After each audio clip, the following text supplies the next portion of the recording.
So hello and welcome to this episode of The Mama Circle. I have very, very quickly kind of gathered my laptop and mic and everything because Jackson has finally, praise the Lord, gone down for a nap, and I don't know how long I'm going to have for this, but I really, really wanted to share this episode with you because it's something that is very alive for me at the moment. It's coming straight from my heart, and I promised that this is a space for realness, and it's been pretty rough lately, and perhaps you're able to relate to this. Welcome to the Mama Circle podcast with me, your host, Natalie K. Martin, but please call me Nat. This podcast is here to help you navigate the roller coaster that is motherhood, whether you've just given birth for the first time or if you're already deep into the thick of it. I'm going to share practical tools and tips for empowerment so you can regain your energy, enjoy your role as a mama, and feel good again. You'll also hear real stories, maybe a few tears, but hopefully a lot of laughter. So whether you are joining me on your 2 a.m. night feed, cooking dinner for your family, or if you're out and about running errands, I want to take this moment to remind you that you are doing big and important work. And in case nobody has already told you today, you've got this. This is a space for you to feel seen, heard, and supported. So if you're ready, then let's jump in. Jackson normally sleeps through until about 5:30, but what's been happening lately is he's been coming into my bed and then doing serious acrobatics while sleeping. Is the only way I can describe it. He still breastfeeds, so while he's sleeping, he's like not even drinking, he's just suckling, moving from one breast to the other, and then like rolling himself around. And he's a belly sleeper, so he needs to lie down across my body, or as he did this night, across my throat. So I woke up almost kind of choking / snoring because he was compressing my throat so much. You know, this would be fine if it was a one-off thing, but because it's been compounding, I'm exhausted. I'm so tired. And I mean, tiredness is something that kind of pretty much goes hand in hand with being a mum. I know that. But honestly, for me, since he's become like a toddler, it's been really difficult because he slept so well as a baby, or, you know, we co-slept the whole time. I didn't have this waking up multiple times in the night because he was just there and he drank and we both slept. And that's not what's been happening lately, because obviously while he's rolling around on me, I can't sleep. So there's a few nights now where he's been doing his gymnastic show, and I've been drifting somewhere in and out of a half sleep and feeling just incredibly touched out and actually even angry, which is a really hard emotion to feel in that moment because, yeah, you know, I've got my baby on me and I just feel like, oh my God, just please go to sleep, like just stop moving. And because it's the middle of the night and everything is quiet and everything is dark, my mind then starts to spiral into everything that is wrong. I listened to a really great podcast with Alain de Botton, and he was speaking about why things seem so hard at like 2-3 o'clock in the morning, and that it's a hormonal thing, and I get that. But last night and a couple of nights before, I was lying there, I've got this baby like just moving and pinching my nipples while he's drinking, and I'm just lying there thinking, am I ever going to have another night's sleep where I sleep all the way through? Am I ever going to not have somebody on me or going from one room to another without a little person behind me? And I'm saying all this, and I'm also very aware that I'm feeling guilt while saying this because he's a baby, he's a toddler, it's part and parcel of it, and he's not always going to be this small, and he's not always going to share the bed with me. All this, I know this, right? And this is why I think that some of you are going to be able to relate, because two things can be true. We can feel the guilt, feel the anger, feel the loneliness, but still just, like the love that is there for this little babu bear. But at 4 o'clock in the morning, my mind then goes to, how did this happen? How did I get here? How did I get to a place where I don't sleep, where my business feels stuck? And it feels stuck right now at the moment of recording this because I'm transitioning away from what I previously was doing, which was really menstrual cycle awareness work and one-on-one coaching and mentoring to having this podcast and really focusing on working with mums, which obviously means there's an impact on my income. And so, I'm lying there, I've got this baby on me, I'm tired. I also know that there are things I want to do in the morning while he's at nursery, business-wise, which I'm probably going to be too tired for now because I'm being kept awake by this rotating, gymnastic loving toddler. My relationship feels strained in that moment because my partner's lying beside me, and bless him, he rolled over and he stroked my arm like, oh, is there anything I can do? And I was just like, please don't touch me. Just don't touch me. Oh, I just felt so touched out. Oh my God. And I apologized for it this morning and he was like, please don't, I totally understand. But honestly, it was a rough night, and also kind of starting to feel like I've got a bit of a cold, and it's been really grey and just cold and like bleh. On a good day, I'm like, okay, I've kind of got this, it's all working. But then when there's this compounding tiredness, it's really, really exhausting, and it feels like I'm barely keeping things together. So I know that I feel like this. And I know that the principle of me feeling like this means there's probably someone else who feels like that. And this is the reason why I wanted to share this, was because there are those conflicting feelings, right? The guilt, the anger, but also just a real feeling of loneliness in that moment, even though I know this is something that probably most moms go through.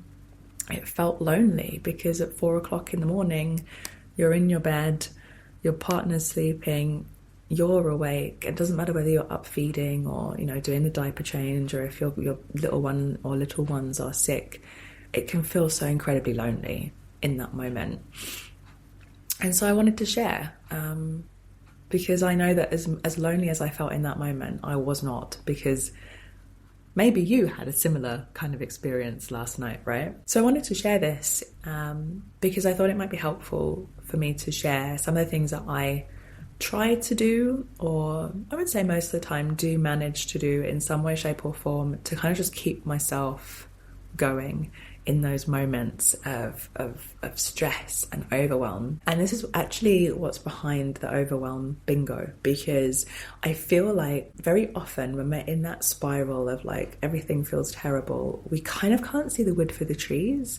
And I know that for me, it's really helpful to have something to reference, to look at and say, okay, let me try this.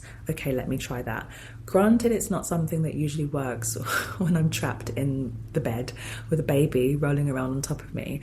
But these small practices, these small things that I do, they do help, especially when you do one or more during the day or during the week. It's I guess like the tiredness, right? It's this compounding effect. And so that's what I wanted to share with you today. So first of all, I think what really gets to me is that there's this feeling of perfection, which I have spoken about before and I will speak about again, because I think that what's behind those feelings of overwhelm and stress is the pressure and the expectation from, I was going to say society, but actually I think it's probably more ourselves, of being the perfect mom or the perfect parent. We're told that we can have everything. We're told that we can have it all. And, it follows that we are told we can have it all as mothers, because we're told that we can have it all as women, as adults. Especially women, after the whole contraception revolution, like we don't have to have children if we don't want to. We can have a career. We can have a relationship that feels equal and loving. We can go traveling. We can... I can't think of another example, but you get my drift, right? We can have it all. Anything we want, if we work hard enough for it, or we have a little bit of luck, or the two together, we can get what we want. And honestly, one of the big things for me, as I shared about in my intro episode, becoming a mom was so challenging because it was like being completely untethered from everything that I had known before. And I understand that that's supposed to happen. It's a part of matrescence. It's normal that we are kind of uprooted and put in this washing machine. And, I know that it's a very normal thing, but still there is an expectation of perfection inside of me, that I want to be the mum who can do it all, who can be loving and compassionate and kind and selfless and present, that I can also be those things in my relationship, that I can also have a thriving business, that I can also, still be able to hop out to a cafe when I want to, or be able to just hop on a plane and go somewhere else when I want to. This idea of perfection and having it all is something that, for me, and I do a lot of work on myself, it's still very present. And, we are told that this is something that can be achieved. We look at other mums on Instagram and we think, well, they've got it together, so why don't I? And of course it's a show reel, right? We never see everything that people are actually going through, which is one of the reasons why I'm sharing this episode, because this is something that's very alive for me right now, and I'm absolutely not even trying to pretend that I've got my shit together. But even though I know that it's all a show reel, I can still fall prey to that reaching for perfection. And for me, all it does is lead to exhaustion. It leads to feeling guilty, which is what I felt last night.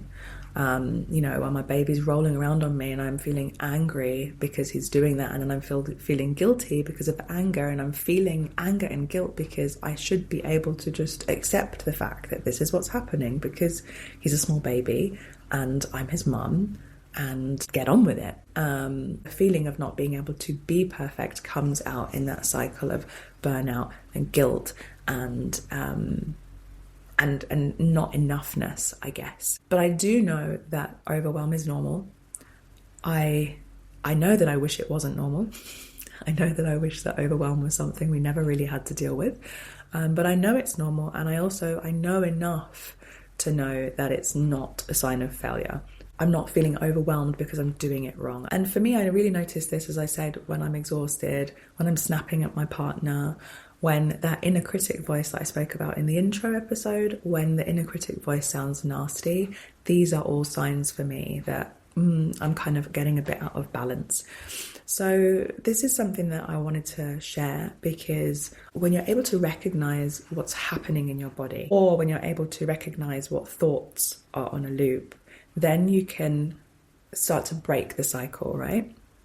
So for me, I've shared what overwhelm looks like, and I would invite you to reflect on what overwhelm looks or feels like for you. So for you, it might be tension in your body. It might be like a quivering belly, or you might feel your heart racing, or you might feel like a dropping sensation of exhaustion.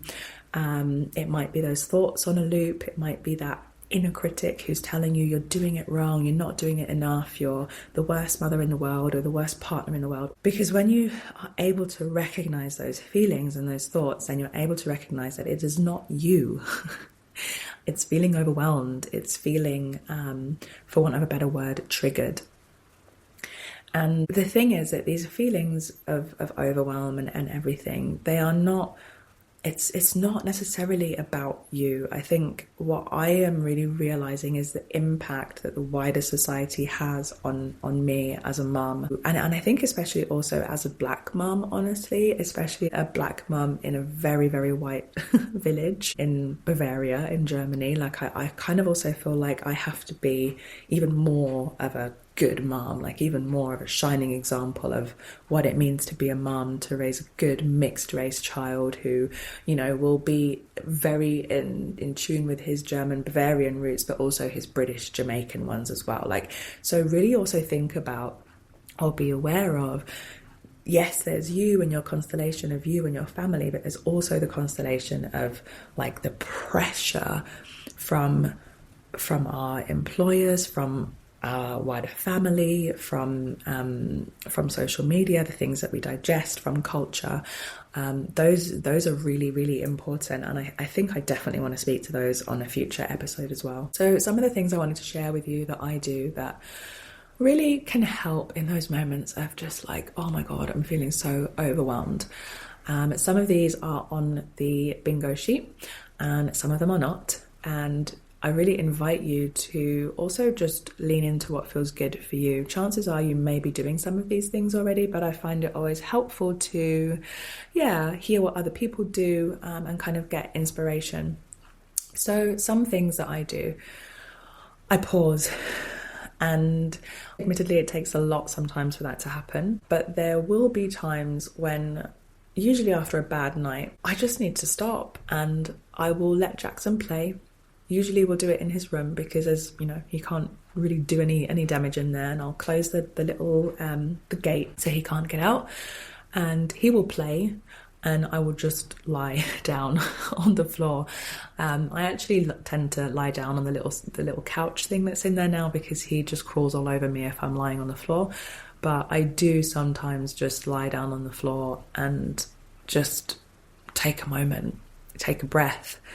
And that's usually when I'm feeling the physical exhaustion. I'm not quite awake yet, or I'm like, I just need to stop and it's not possible for me to have a nap. And it's funny because he does it too. I can see when he's feeling quite agitated and I have to cook or whatever, like he will just lie down on the floor with his arms behind his head, usually in the kitchen, and just kind of be there for a moment, and I guess almost even space out.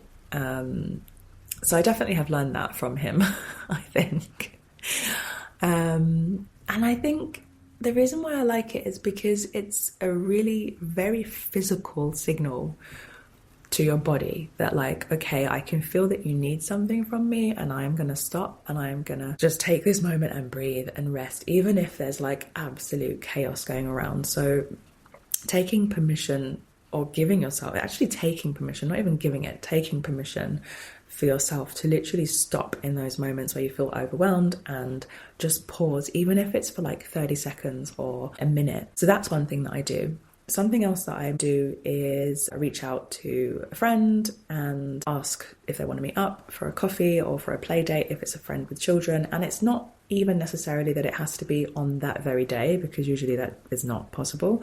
But I think it's just knowing that, like, I have a support network out there. I can put things in place to help me feel better in, the coming days or in the coming week. And so I'll usually send up a message. I did that today. And that's just, it's just a really nice, easy way for me to feel like I'm not alone in this. Just that feeling of like I'm going to connect with other people who get it. Something else that I do, which is what I really did a lot last night, is naming my feelings, naming what is happening without trying to fix it. So as Jackson was crawling all over me, rolling all over me, I could really feel that I was getting angry. And so I was lying there and I said, I feel angry, and that's okay. And sometimes I'll do a variation on that. So a few nights ago, when I was feeling that same anger in that kind of like same situation, I was telling myself, I feel angry because Jackson is crawling all over me, and that's okay. And that's literally it. And I would repeat it like a mantra because A, I'm not trying to fix it. B, it's what's happening. I feel angry. And it means that I can just be a little bit more compassionate with myself. So it might also be I feel guilty. It might be I feel sad. And that's enough just to name it, just to say it without actually trying to fix anything. Something else that I do, which is something I did yesterday, I decided that while Jackson was going to have his nap, which had to be a contact nap because daytime naps are a nightmare. Honestly, I'm kind of impressed that he's still sleeping right now. I decided instead of, like putting him in the carrier and trying to get on with things, I'm going to lie down on the sofa and I'm going to watch an episode of something. And there was something about really being very conscious and intentional about that, the fact that that was what I wanted to do. So ordinarily, if I'm going to watch something, I'll do it in the evening while he's in bed. But I was just like, no, I don't feel like sleeping myself. I don't feel like reading. I don't feel like listening to something. I'm going to watch something. For you, it might be that you want to read. It might be that you want to listen to a podcast or to an audio book or watch an episode of something. But I think just like giving your brain a break, just giving your brain like some downtime and using the opportunity of the little ones sleeping to also take a load off as well. Instead of, okay, baby's asleep, let me quickly wash up, throw things in the dishwasher, put on a load of laundry, all of that kind of thing. Some other things that I do: go for a walk. Usually I do this in the afternoon. I mean, we have a dog, so that definitely helps. But usually I do this in the afternoon because Jackson is then usually starting to kind of spin out a little bit. And he's at that age now where he wants to run around and explore. And so going for a short walk, and well, I say a short walk, it's a very long walk, but we don't cover very much ground. But taking him out for a walk, putting him in the pram, and then letting him just kind of run around free and pick up the leaves off the ground and splash around in puddles. And honestly, it does help to get out and just kind of like get some fresh air in under the nose. Stretch, and actually even better than stretching, I think, for me personally, when I'm feeling that kind of intense is to shake. I picked that up from my dog, Oshi. He shakes all the time. Whenever anything happens that he wants to get rid of, shaking. So good. Literally 30 seconds is all that you need to do. That's an amazing, amazing tip. And yeah, there's a few other things that will be on the bingo sheet, but those are the things that I do. And it might be that I do one in a day. If it's a particularly tough day, then it might be that I do 5. But there's no strategy. There's no, I have to do this on this day and that on that day. It's a very intuitive, okay, this is what's happening. This is what I feel in my body right now. And then having a look and seeing what actually is going to work for me. So I had half an hour, which is pretty good. I'm going to grab him and actually continue while I give him some milk. Something else that I do is look back on old pictures of him. Oh my God, it's just so... I think in those moments when I feel really stressed and overwhelmed and I'm like just kind of wishing for things to be different, it's incredibly helpful for me sometimes to look back on pictures of Jackson from, you know, when he was a newborn, and just to see how much he's changed and how quickly that time has gone. And it kind of, I guess it brings that feeling of gratitude and the remembrance that everything is a phase. It's such a horrible thing that people say everything is a phase, but it is. It is. Everything is temporary. And when I look back and I see those pictures of him as a fresh newborn, and then, you know, like his first smiles and all of those kind of things, it does help to just kind of, I guess, settle my nervous system. So these aren't magic solutions, right? And that's not the point. Like I said, it's not about trying to fix.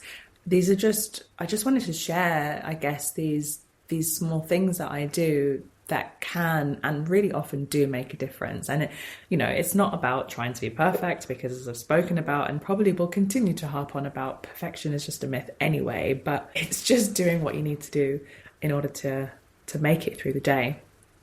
So I guess to wrap up, I want to share what I tell myself.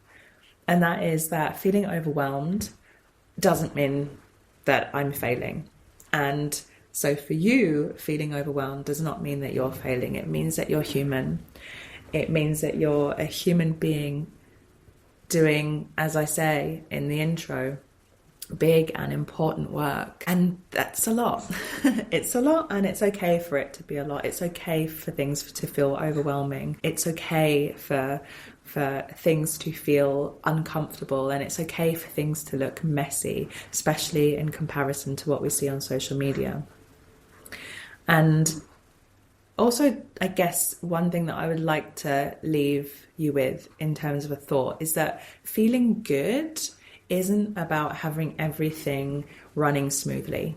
Feeling good doesn't have to be about fixing everything. It can also be like literally finding a moment, a small moment of peace in an otherwise hectic day. And that moment might be 30 seconds as you just take a breath before you completely flip out. Or it might be watching your little one splash about in puddles on your afternoon walk. So thank you for being here with me today. As I said in the intro, I don't want to be one of those people who only shares like after the fact. And honestly, I guess this space is as much for me as it is for you as well. And I'm really glad that you are here with me. If you haven't already got your Overwhelm Bingo printout, then do get that. You can get it via the link in the show notes, and it's something that you can just either print out and, maybe stick to your fridge or in your kiddie's room, or you can just reference it on your phone. But it's a really great way to just kind of look and choose one thing that is going to change your state, that is going to bring you out of that state of overwhelm.